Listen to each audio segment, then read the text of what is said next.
Thank you for calling the service desk. Chuck speaking. Oh, hey, Beatrice. Oh, you couldn't reach the server this morning? Oh, I'm sorry to hear that. Can you reach it now? Oh, that's good. What do I think happened? Well, I don't know. Just let me know if it happens again.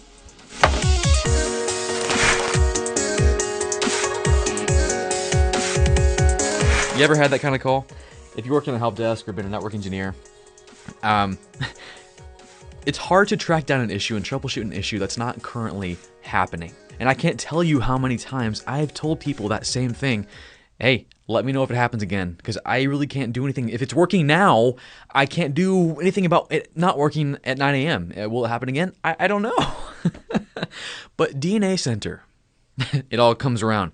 DNA Center is a time machine. It's a DeLorean.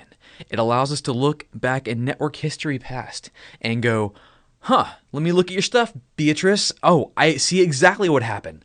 Click, let me fix it. DNA Center, the digital network architecture, is Cisco's big flagship software-defined networking controller. It's a beast. That phone call I just had with Beatrice, getting into a time machine and looking back at what happened is one of the features of DNA Center. Part of the assurance piece. That's just one feature of what it does. DNA Center does a lot more. In this nugget, we're going to look at some of the main features. It would take a long time to go over every single feature. It's a big product. But we'll do some highlights. We'll jump into the DNA Center GUI, play around. It's pretty, and we'll have some fun. Let's get going. Now, not everything DNA Center does is unique to DNA Center, nor is it really a new thing it's doing. No, there are some things.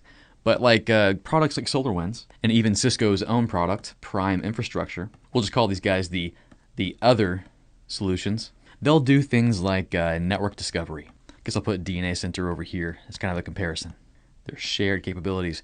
So network discovery, meaning they can dynamically discover what's in your network. You basically supply some SSH credentials for the command line, maybe some SNMP community strings, read write, whatever. And then you give them an IP address range. Like my network is 10.1.1.0/24. It'll scan that network, attempt every device with your credentials, SNMP, and then come back with a beautiful list. And with that information, all of these products can build a beautiful network diagram, a topology. They can show you exactly what your network looks like and how it functions. Again, nothing new, and we've had this for a while. There's automation built into that too. Both of these platforms can use the CLI and SNMP to dynamically configure your devices. I keep forgetting to add to my list. So topology, they can both do topologies. I guess that's kind of the same thing as network mapping, which by the way is a killer feature. If you've ever had to make your own network map or network diagram, it's a pain, a huge pain, and it's constantly changing, right? So dynamic mapping is awesome. And they both share some network automation functions. They can both integrate with your current Cisco environment. That means not even buying new devices. It'll integrate with your existing topologies, your existing network, and automate things. So if they all share pretty similar capabilities, why would anyone go for DNA Center? What makes it special? Oh, glad you asked. Let's jump into DNA Center. Let's jump in there and poke around, see what we find. Which, by the way, anyone can do this. It's available on Cisco DevNet. As long as you sign up with a free account, you can access DNA Center right now. You can follow along with me, developer.cisco.com. Now, actually, hold on. Before we jump in there real quick, one of the largest benefits of DNA Center, and we just talked about it in the last nugget, and it was that new design, the SD access, with how that works. All that stuff was pretty cool. Let's be honest, though, it's pretty complicated. And if you look under the hood, it's crazy. It's like you pop the hood in your car. If you don't know how to fix a car, it's like, I don't know what any of that does. But I know if I close the hood and I get into my car and I turn the key and I press the gas down, it just goes. That's DNA Center. You don't have to know what's under the hood. You don't have to know what's going on. You just need to know how to drive the car. And that's what DNA Center does for us. It makes the magic of SD access just happen. You give it your intent and it does it. That is probably the most compelling feature of DNA Center, the fact that it has that. But beyond SD access, it does offer a million other cool things. Let's take a look at just a few. All right, this is my homepage at DNA Center. The first thing I'm greeted with is a overall health summary. This is part of the network assurance piece, making sure your network is running the way you intend it to run. Is checking. It gives it a health score. How healthy is your network? And as we scroll down, we get more information, but I want to focus on right here. These four things.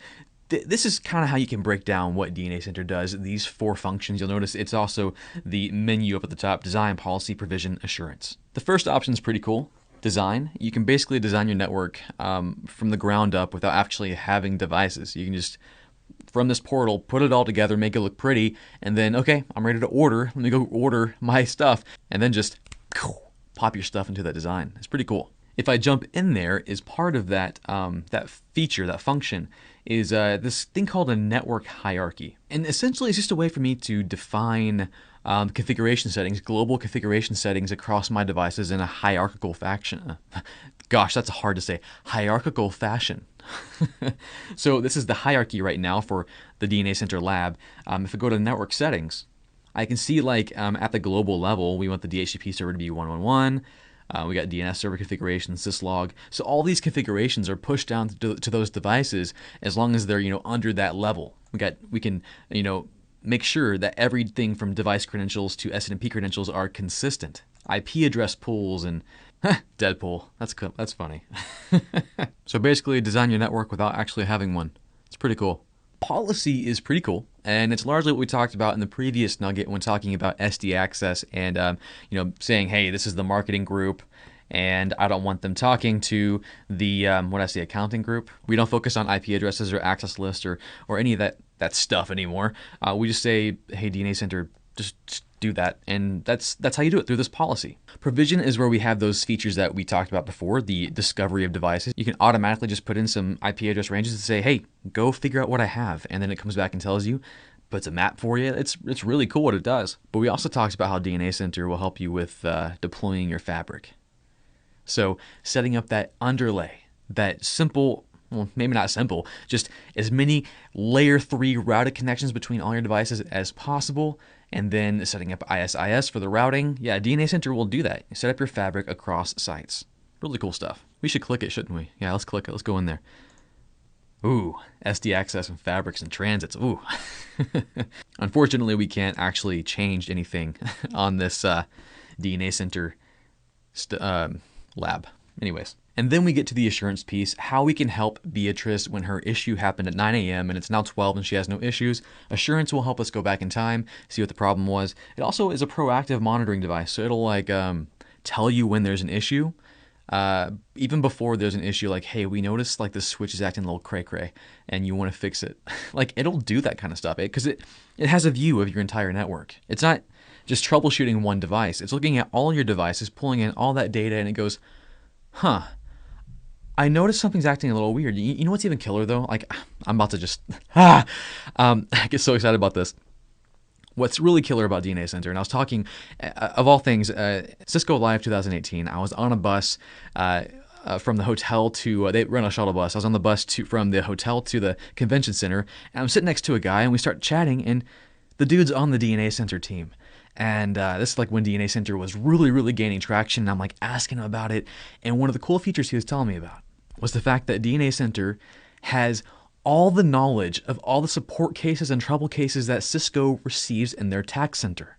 If you've ever worked with Cisco equipment, your devices will come with support. And if your device is having issues or there's a configuration you're having trouble with, you can call Cisco TAC and they'll give you an engineer to help you. I've called them a lot. Well, all those calls are used to help DNA Center proactively troubleshoot and monitor your network, which is... Think about that. Everyone who's had a horrible issue with their network is helping you troubleshoot yours. That's pretty cool. That's a cool feature. I don't know anyone else who's actually doing that. I know I sound like a Cisco fanboy, but I'm wearing the sweater. So those are the 4 main functions of DNA Center, but there are other tools that come with it. If you scroll down, we'll get a quick glance of some of them. And some of these are part of those 4 overarching categories, but like, for example, discovery. You can jump in there and we can see that we have IP address ranges. We can quickly discover devices. But for example, if I scroll over here, I can see, oh, it discovered these 3 devices. It tells me what their capabilities are. Shame on you for not having netconf. Come on, Cisco. Then we have our topology, which the topology will just generate a map. This is a geo map. I can look at a logical topology here that it developed for me. It doesn't look too impressive right now just because it's not a big topology, but imagine if you had a massive campus. Now, this right here, the image repository, this would have saved my life a lot. With this, with Cisco devices, routers, switches, wireless devices, all that stuff, they have images, right? And those images are their software. It's how they run, and it controls what features they have. And routinely, you might want to upgrade those images. Or maybe, and this happens a lot, maybe Cisco finds out that one of those images has a security issue, a security hole that needs to be patched. Man, I can't tell you how many times I've had to go through a massive list of network devices to find security patches and then patch them with images. It is such a pain, but this makes it pretty stinking easy. Because not only does it help you identify what would be a golden image, an image that will play very nicely with your device and what feature sets you have enabled, but it'll also help you apply it and then do like double checks to make sure it won't mess up what you have. I have been in so much trouble. It's been a nightmare. But often I'll see this new image come out for maybe a firewall. I'm like so excited. I can't wait to apply it because it has some like really cool new feature I heard about. So I'll download it, apply it via TFTP, set the boot, reload it. It comes up, and the next day, because of course I did that during a maintenance window, the next day something's not working. Maybe traffic's being dropped because the license on my firewall doesn't allow so much traffic. Like that's happened to me before. I wasn't prepared for that new image not having my license enabled or a certain feature not present. That stuff happens. DNA Center will proactively check that for you and say, hold up, Chuck. You don't want to apply this guy because he's going to disable that and you're going to be in big trouble. That would have saved me some time. Thanks a lot. Like so, Cisco, thanks for having this now and not before. A couple more things to look at. One is the command runner. So even though we're accessing our stuff via a portal, a GUI, and it's all, network automation land, we can still run commands via the command line, but from the portal. So for example, if I look through my list of devices here, I'll pick this 3800 stackable Ethernet switch. Cool, I have them selected, and then I can run a command like show IP interface brief. I'll add that command. I can add multiple commands, or up to 5, and then I will run that command. And then I can see the results. Look at that. So that's neat. That's nifty. But, running that over multiple devices really quickly like that is super, super handy. Another really cool tool is the template editor. It allows you to basically build out configuration templates right here in the portal. Very similar to what we did in the skill where we talked about what is network automation. I used Jinja templates to help me create templates with Python and apply them to my network devices. Well, that was a lot of work. I'll be straight up honest with you. This is not. I go in here, let's pick one. Found a good one. Guess this one's okay. It looks very familiar to Jinja, doesn't it? We can use variables just like Jinja. It's neat. We can look at it this way or look at it as an input form, which is so cool. We could also simulate the input as we put it in there. So having all your device templates right here, really cool. And I'm blazing over the features. Like it does more than what I'm saying. It's just, I just want to give you an overview. I highly encourage you to dig deep on this because it's fun. And then one more feature I really want to highlight here in the portal is the network plug and play. It's been around for a while. It's on Prime infrastructure, and it's not unique to DNA Center, but it allows you to basically connect up your devices. Kind of the zero-touch provisioning feature I talked about in the What is Network Automation is exactly what it is. Oh, it moved. There we go. It's under provisioning now. Essentially, you plug up your devices, and DNA Center auto-discovers them and auto-configures them. It's just magic. You don't have to touch the devices. Plug, and it goes. Now, beyond what I just showed you in the portal, there are some additional tools that DNA Center has. It borrowed a lot of these from its predecessor, and it's still out in the wild. It was a product called APIC EM. APIC might sound familiar. That's the name of the SDN controller in ACI. Well, APIC EM, EM, meaning for like enterprise. What's the M stand for? Oh, it's module. It just came to me. I was about to look it up. APIC, the enterprise module. That was the controller for the campus network, and then DNA Center kind of came in and kind of took over a lot of its roles, and now I think he's pretty much done. He's not even on the exam objectives for CCNA, but a lot of his features are contained within DNA Center, as you might expect. Some of those that we haven't talked about was like a path trace, which, because DNA Center has complete knowledge of every network device in your topology, in your network infrastructure, it can look at a host like, let's say, Beatrice, and another host like Bob, and trace the path of how to get there, and it will check in on those links, make sure they're healthy, see if there's any issues. It's pretty cool. SolarWinds has a similar thing called NetPath, which I've used in the past. So it's not like totally unique, but as you would expect, Cisco does have kind of better insight into their own product. And then this one is, again, another huge time-saving thing for me if I had known about it or used it, and it's something called EasyQoS. QoS, quality of services, is how you can prioritize certain traffic on your network. Like, for example, if you want voice calls, like the call from Beatrice earlier, to go over really well, and you want to make sure it has priority over someone watching Netflix over here, QoS. But QoS is pretty complicated to configure, especially across your entire network. Very complicated. And you probably see where I'm going with this. The name EasyQoS makes it pretty stinking easy. You just say, I want voice traffic to do real good. And DNA Center goes about its work and makes sure it just does well throughout the network.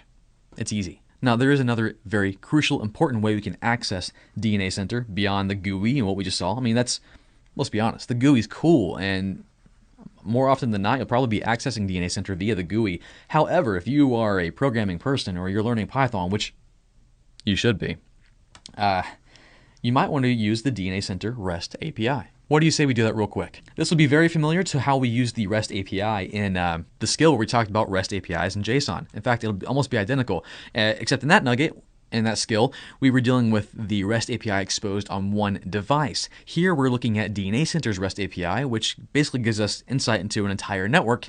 Just DNA Center's the middleman. And we're going to do that in the next nugget, because this one will be way too long if I keep going. So I hope this has been informative for you, and I'd like to thank you for viewing.